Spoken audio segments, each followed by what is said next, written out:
और कांग्रेस पार्टी से मजबूत दावेदारी ठोक रहे हैं दिलबाग संडील हमारे साथ आज स्क्रीन पर मौजूद है। किन मुद्दों को लेकर ये चुनाव होने जा रहा है? उचाना हलके में सबसे बड़ा मुद्दा तो हमारे सामने उचाना हल्के के सामने है कि रजवाड़ा परिवार, चौधरी वीरेंद्र सिंह परिवार।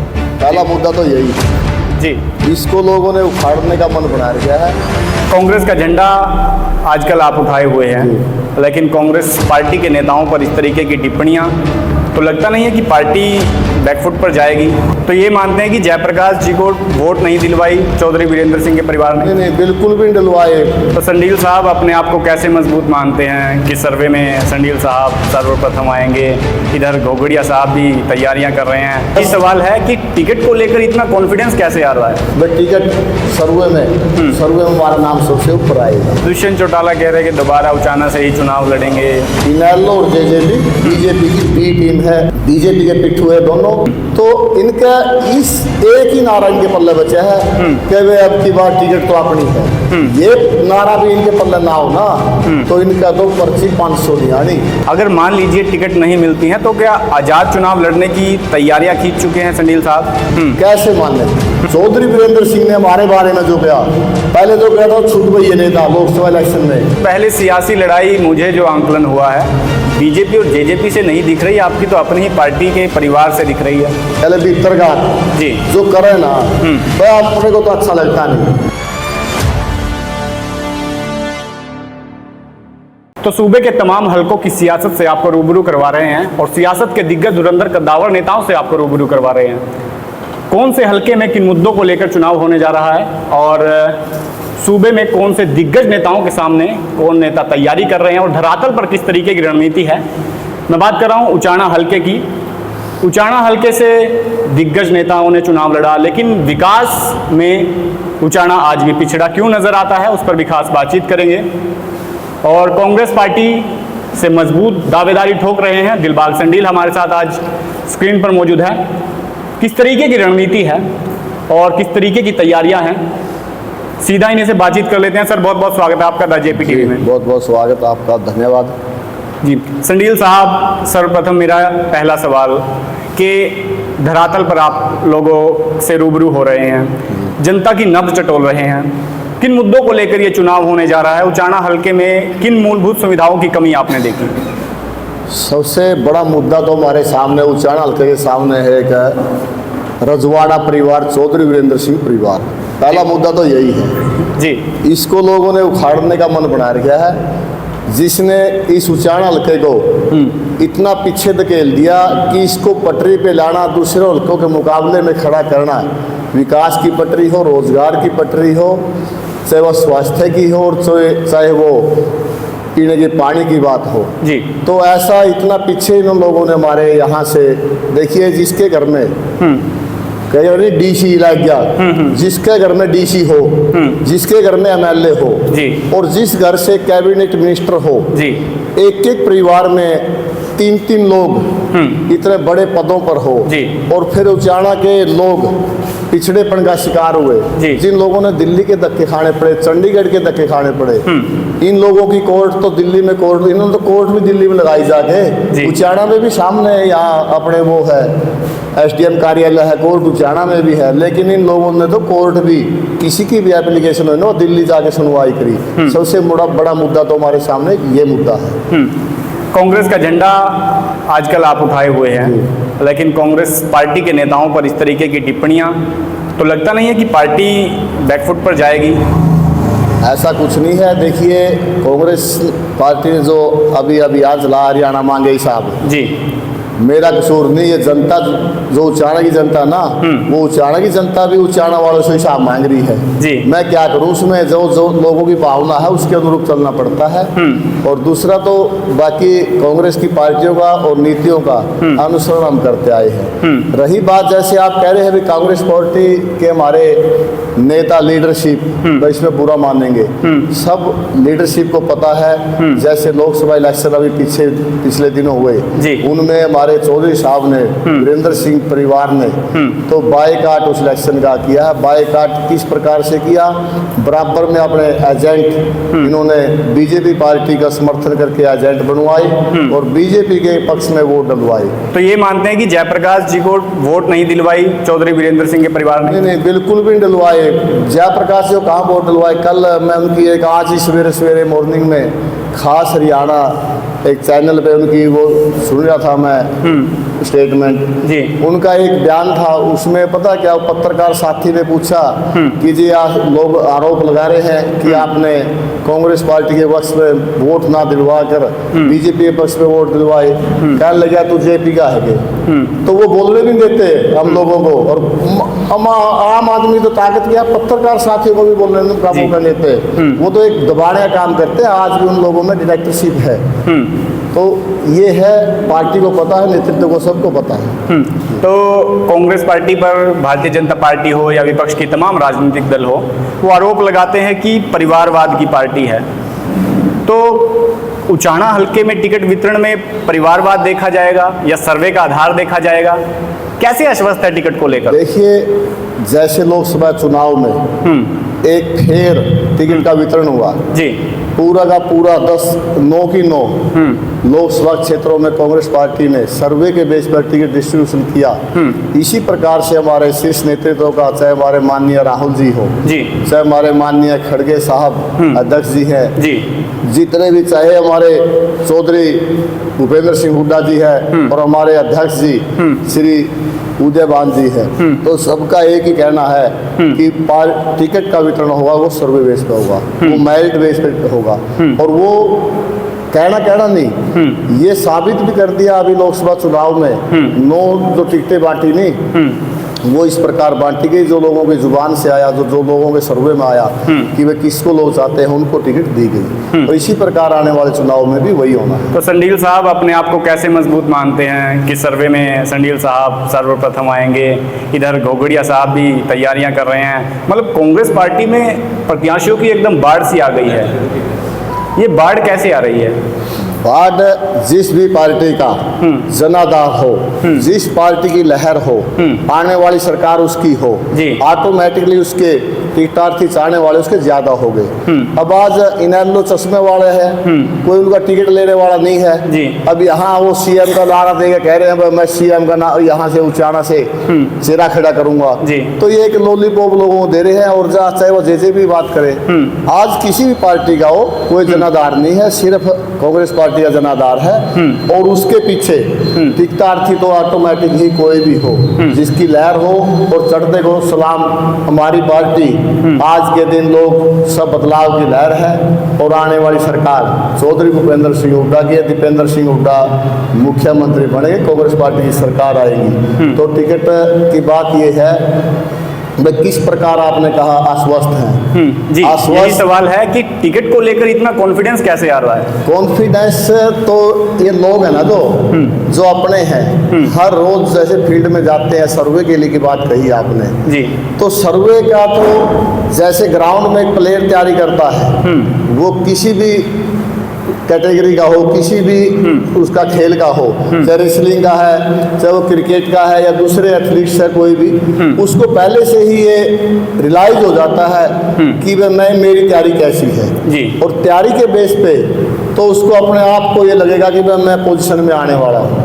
अब मैं नहीं कहता, अपने मेरे चहेते जो कंटिन्यू मेहनत कर रहे हैं जी। मेरे जैसे अनेक साथी, सैकड़ों साथी इस हल्के में लगातार दिन और रात किए हुए हैं, वो जो कहते हैं ना, जो उनकी रिपोर्ट है और लोगों के अंदर जाकर जो लोग अब मेरे को ये बता रहे हैं भाई ये रिपोर्ट है, उस रिपोर्ट के बेस पर मेरे अंदर एक प्लेजर है, खुशी का माहौल है, मेरे अंदर इतनी वो है कि वह टिकट सर्वे में हमारा नाम सबसे ऊपर आएगा।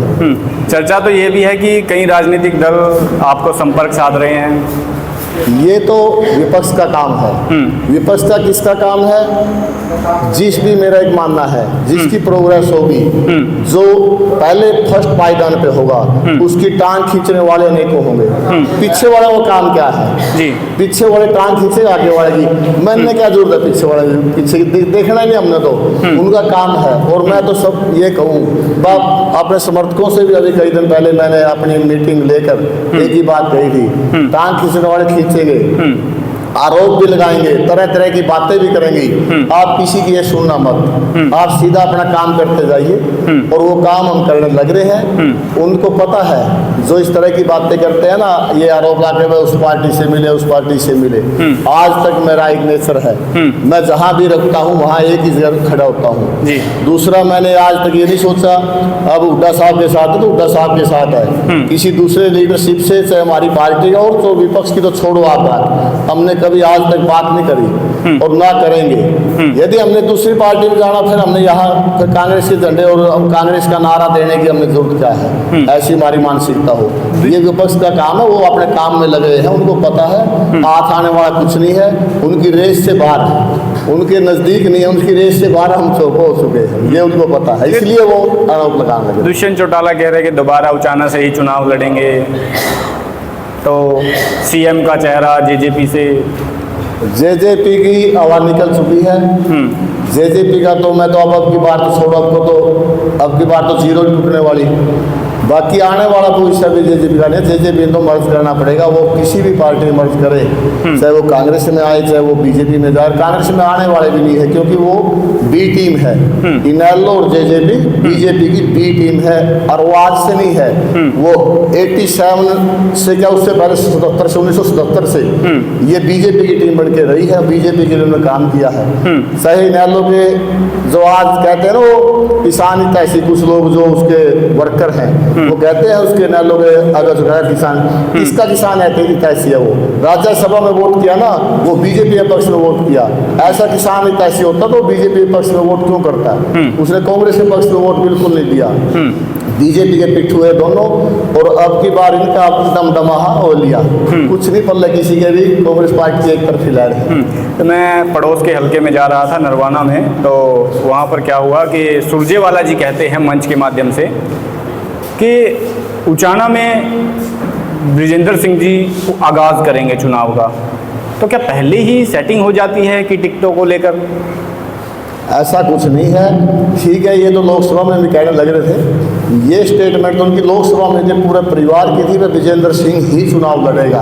आपने सुना होगा, नहीं सुना होगा तो अभी आपको दिखा देते हैं। जी जी 3 दिन पहले 25 तारीख को हमारी टिकट का जो लिस्ट आउट हुई, 22 तारीख की स्टेटमेंट मैडम प्रेमलता की थी, 20-21 तारीख की चौधरी वीरेंद्र सिंह जी की थी, भाई यहाँ से चुनाव तो लोकसभा का विजेंद्र सिंह नहीं लड़ना है। इनका तो कहना यह था कि 2-2 टिकट हमारे हाथ में है, लड़ना कौन से है उस पर बताओ। वर्करों से कहा था इन्होंने, सोनीपत और हिसार, भाई आपने बिस्तर कहाँ रखने हैं। आज इन लोगों को पता चल गया, और इसके बगैर तो इनका कसूर भी नहीं है। ये इस तरह कहने लगे ना, जैसे हम कहें सर्ववेश पर, पार्टी नेताओं का हमारा कहना सर्ववेश है, इस प्रकार ये कहने लगे ना, इनका तो चिड़िया भी नहीं पानी है, सब तो अभी को नहीं धक्का पेल दे, कहते जगह जावा है, किसी ने कहा चाय को उठ पिया दो, और ओका पीना हमने कह दिए, लोगों का आगे झुकनी है कह दिए। तो इनका इस एक ही नारा इनके पल्ले बचा है कि वे अब की बार टिकट तो अपनी है। ये नारा भी इनके पल्ले ना हो ना, तो इनका तो पर्ची 500 नहीं आनी। ये हालात इनकी बनी हुई है, दुष्यंत से बुरी हालत इनकी है। चलिए, एक सवाल का जवाब है, वो तमाम आपके समर्थक भी जानना चाहते हैं। अगर मान लीजिए टिकट नहीं मिलती हैं, तो क्या आज़ाद चुनाव लड़ने की तैयारियां खींच चुके हैं संडील साहब? आपने सवाल किया कि मान लीजिए, कैसे माने? सर्वे बेस पे टिकट मिलनी जी। आप हमारे नेताओं से पूछो, जितने भी शीर्ष नेतृत्व, आप उनसे बात करें, और उनसे बात आपने की भी होगी, तो आप उनसे बात करेंगे तो सर्वे बेस पे टिकट होनी है। सर्वे में इनकी जीरो टूटनी नहीं, इनको टिकट मिलेगी कहाँ से? रास्ता ही नहीं है। कांग्रेस पार्टी प्लान बी नहीं रखते संडील साहब? नहीं, अब ऐसा कुछ नहीं है, अब टिकट मिलेगी तो सीधा सीधा जिताऊ को मिलेगी और टिकाऊ को मिलेगी। जिताऊ टिकाऊ उसमें कौन है वो जनता बताएगी, और वो जनता ने अभी सर्वे चल रहे हैं या कुछ पूरे भी हो चुके होंगे, जनता ने अपना लगभग फैसला दे दिया है।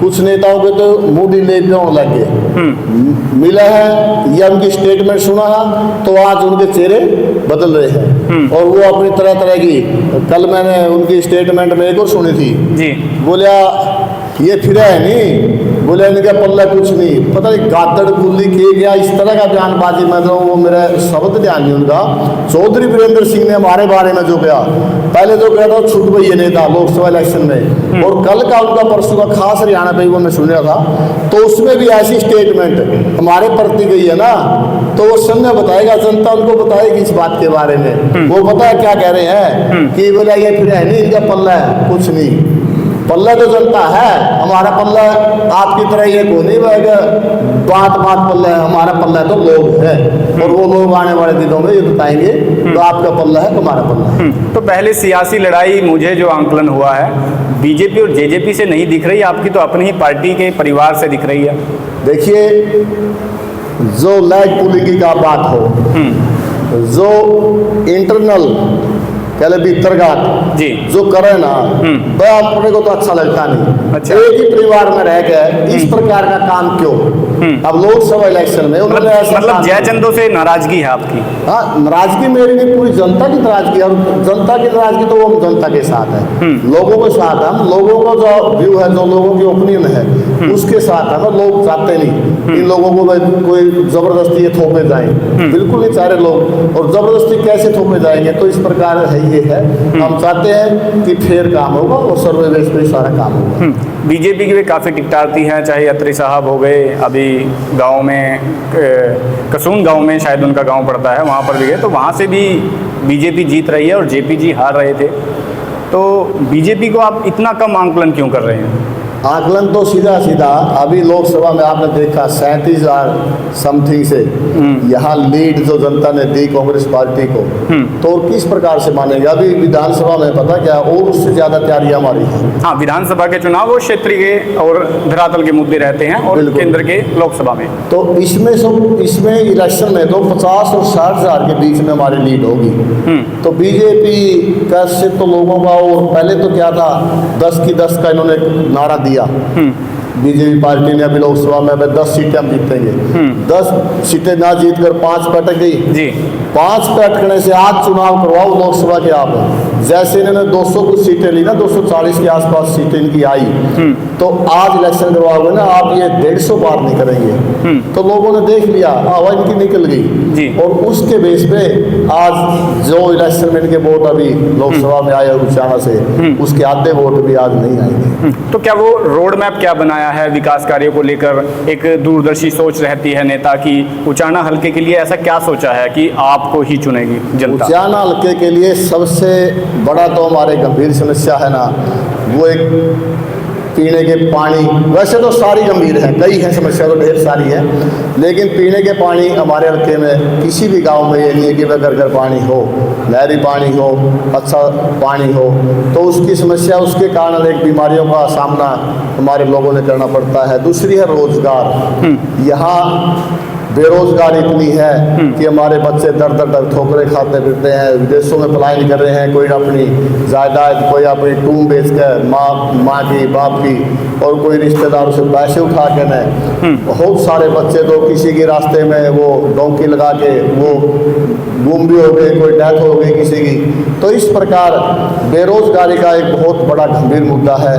इसको किस प्रकार से सोल्व हो, तो ये प्राथमिकता के आधार पर हम सोचते हैं आने वाले समय में ये समस्या हमारे सामने ना हो। दूसरा एजुकेशन की बात है, यहाँ हमारे उचाना में सरकारी कॉलेज ना के बराबर है तो एक कॉलेज अलेवा में है, तो वहाँ भी ट्रांसपोर्ट के लिए बच्चों के लिए घंटों या पैदल जाना पड़ता है, अड्डे से लेकर 2-3 किलोमीटर, उसमें बच्चों का इतना टाइम खराब होता है, ये गंभीर समस्या है। दूसरा, छात्र गांव में कॉलेज तो है नाम का, लेकिन वो प्राइमरी स्कूल की बिल्डिंग में वो कॉलेज चला हुआ है, अब बच्चे तो वो कॉलेज गए और वो प्राइमरी स्कूल में बैठे तो क्या प्राइमरी की किताब पढ़ने जाएंगे क्या? उनके मन में उनकी फीलिंग क्या होगी? अब किसी मान लो गस्टेड IPS ऑफिसर को और उसको एक 4th क्लास की D ग्रुप की नौकरी का काम उसको या उस कमरे में बैठने को दे तो उसको क्या किस प्रकार की वो नहीं बैठ पाएगा। इस प्रकार वहाँ ने एक दुकान हमारे यहाँ उचाना में खोली हुई है हमारे नेताओं ने, जो लोगों को पैसा इकट्ठा करके चंदा करके ये कॉलेज बनाया, प्राइवेट कॉलेज।